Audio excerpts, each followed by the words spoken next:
Assalamualaikum warahmatullahi wabarakatuh. My name is Keputusan Aisyah.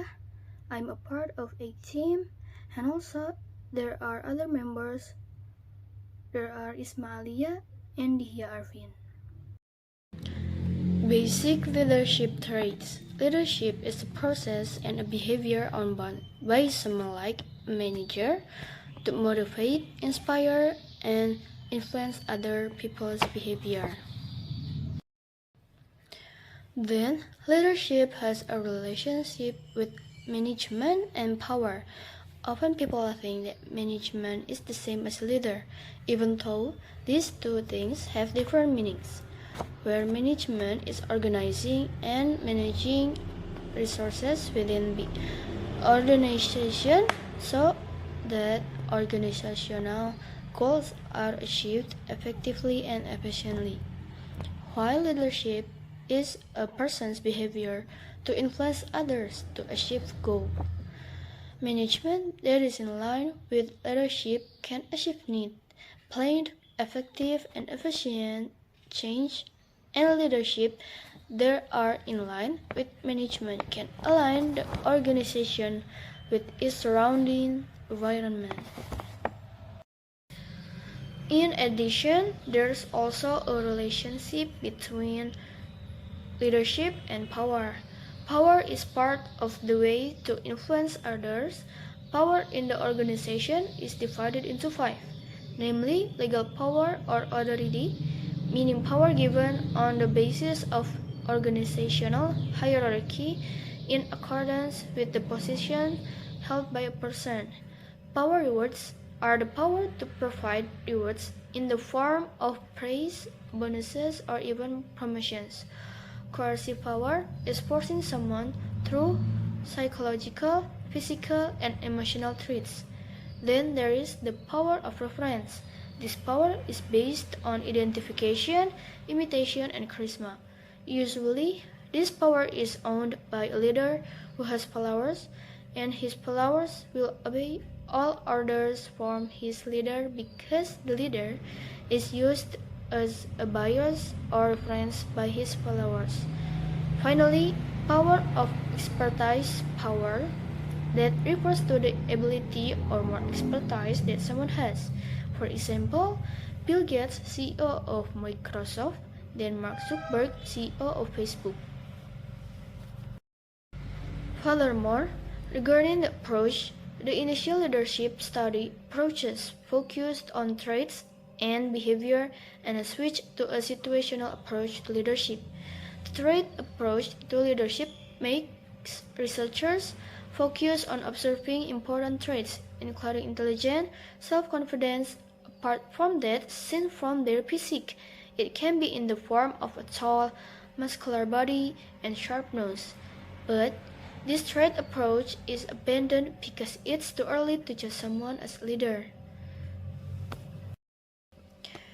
A leader, the physical, turned into the behavioral approach of the researcher resulted in the identification of two basic forms of leader behavior, namely task-focused leader behavior occurs when a leader focuses on how tasks are completed, preferably to meet certain goals and to achieve certain performance standards. Leader behavior focuses on employees. Leader behavior focuses on employee satisfaction, motivation, and well-being. This kind of thinking has given rise to situational theory, in which situational theory is that leaders adjust their behavior to the situation that is being lived.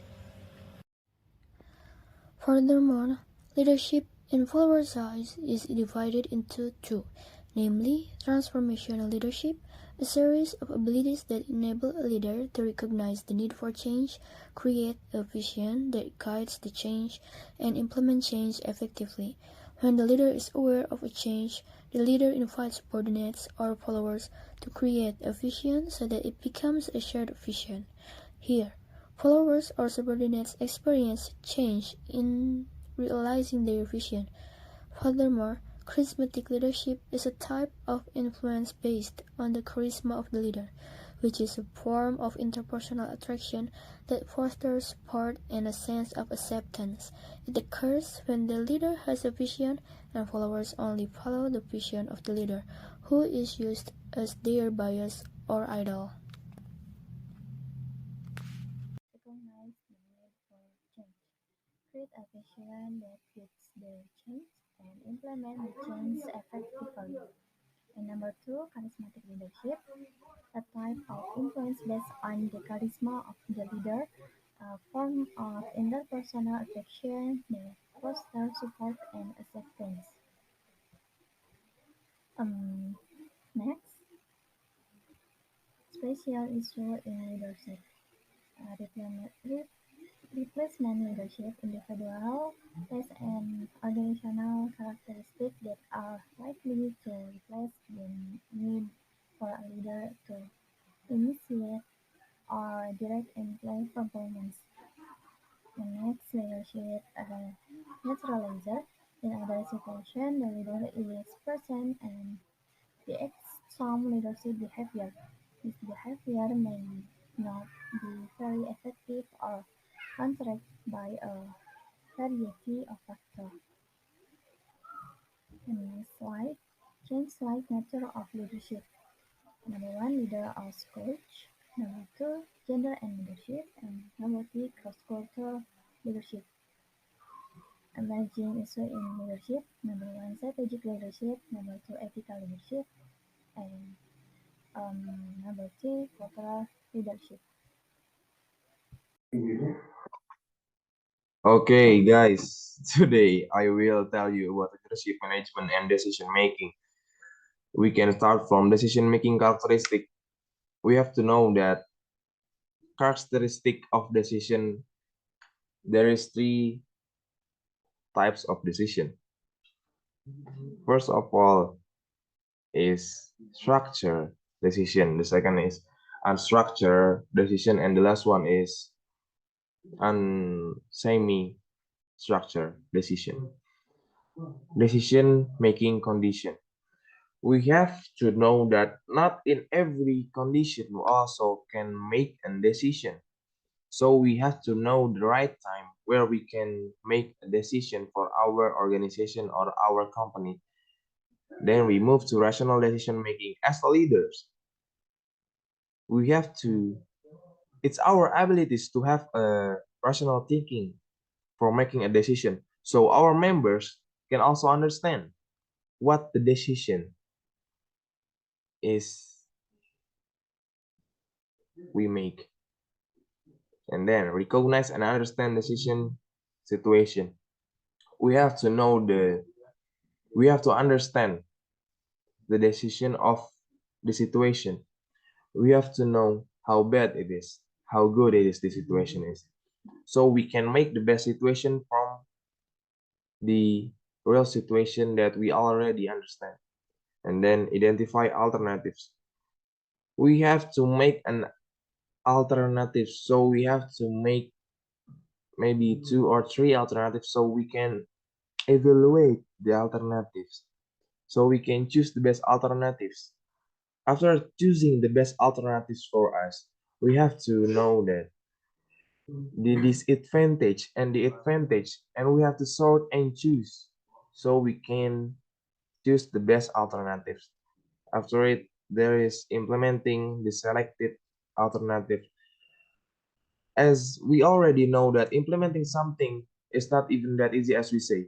So we have to put some effort, put some struggle on this organization or our company to make the alternatives become real, and then follow up and evaluation result.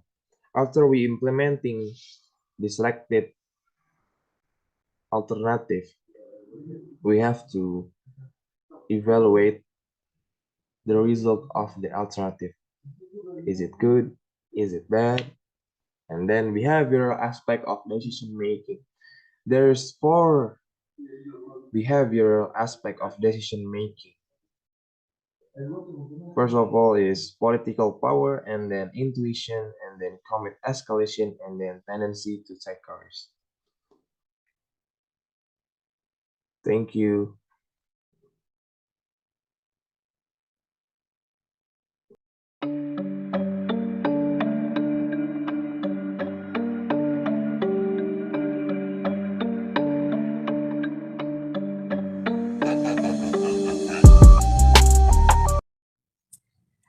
Leadership is not a rank. Leadership is not a position. Leadership is education. Leadership is a quest. It has nothing to do with your position in the organization. If you decide to look after the person to the left of you and look after the person to the right of you, you have become a leader.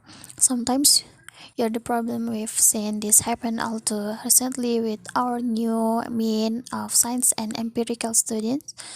That's mean of finance who are smarter than the rest of us until the thing collapse and they blame everything else accept themselves. And my point is take accountability for your action. You can take all the credit in the world for the things that you do right, as long as you also take responsibility for the things you do wrong. It must be a balanced equation. You don't get it one way and not the other. You get to take credit when you also take accountability. You want to be an elite warrior. It's not about how tough you are, it's not about how smart you are, it's not about how fast you. If you want to be an elite warrior, you better get really good at helping the person to the left of you and helping the person to the right of you, because that's how people advance in the world. The world is too dangerous and the world is too difficult for you to think that you can do this thing alone. If you find your spike, I comment you know who you gonna ask for help. Then what are you gonna accept help when it's overridden?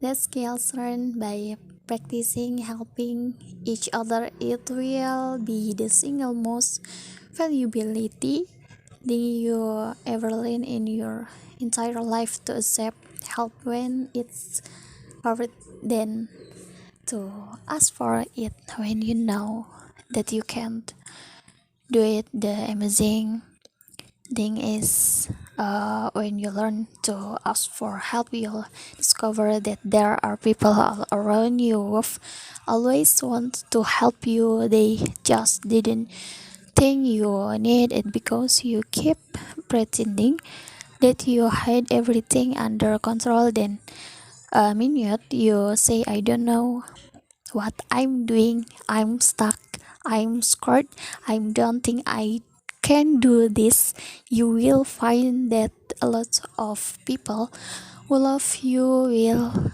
rush in and take care of you, but that will only happen if you learn to take care of them first. You will be told your whole life that you need to learn to listen. I would say that you need to learn to be less to speak.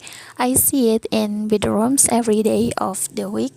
Even people who consider themselves good leader, who may actually be decent leader, will walk into a room and say, here's the problem, here what I think, but I'm interested in your opinion. Let's go around the room. It's to let the skill to hold your opinions to yourself until everyone has spoken those two things. One, it gives everybody else the feeling that they have been heard. It gives everyone else the ability to feel that they have contributed, and do you get the benefit of hearing what everybody else has to think before you lend your opinion. The skill is really to keep your opinions to yourself. If you agree with somebody, don't yes. If you disagree with somebody, don't know No simple shit. There's take it all in, and the only thing you're allowed to do is ask questions so that um you can understand what they mean and why they have the opinion that they have. You must understand from where they are speaking, why they have the opinion they have, not just why they are saying, and at the end you will get your turn. It sounds easy at not practicing being the last to speak. That what Nelson Mandela did. I talk about this word that doesn't yet exist. Because right now, the world we live in, the vast majority of people, 90% plus, don't love what they do. They may like it, but they don't love it. When I talk about this word, it inspires other people who believe what I believe and want to see this word will join up and figure out in their own way how to advance that vision so it becomes real. I despise the fact lament, the fact I curse, the fact that so few people get to say I love my job as if they've won some lottery. You go out with your friends and some says I love my job and every because oh my god, you're so lucky. That to me is madness. Everybody, the vast majority should get to wake up and say I love my job. It's a right. It's a God-given right that we should love where we work and we should demand it. We should demand that our leaders provide an environment in which we want to come, where we want to care about each other, where we feel safe to express our vulnerabilities and our fears and our concern, that we're open to correction and discipline and feedback, that we're not defensive because we know that it's being given to help us improve and grow. And we want to improve and grow, and in turn, we will help others improve and grow. Because when we feel safe, when we feel that our leaders care more about us than a number, they care more about our life, our confidence, our joy in our skill, set more than some short term game, that they care more about our priorities than the priorities of some disinterested external constituency, then we will respond in kind and we will offer our blood, our sweat, our tears, and we will make sacrifices of all kind to see that our leaders' vision in advance, and that this company continues to thrive not for them but for ourselves. It becomes a deeply personal and becomes something we love contributing to. I talk about it all every time. The time working hard for something we don't care is called stress working hard. For something we love is called passion. And I'm tired of listening to see using we only hire a passionate people. What you know what that means? How do you know that they're not passionate for interviewing and not passionate for working? Every person on this planet has passion, right? We just don't all have passion for the same things.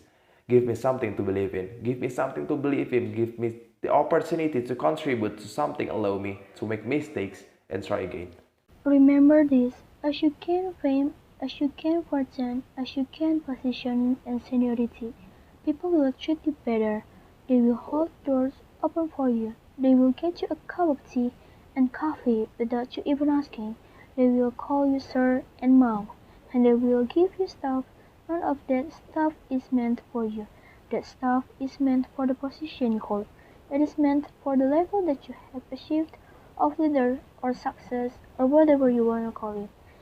But you will always deserve a styrofoam cup. Remember that lesson of humility and gratitude. You can accept all the free stuff. You can accept all the perks. Absolutely, you can enjoy them. But just be grateful for them. And now that they're for you. None of us deserve the perks that we get. We all deserve a styrofoam cup leaders. Only have one thing: they have followers.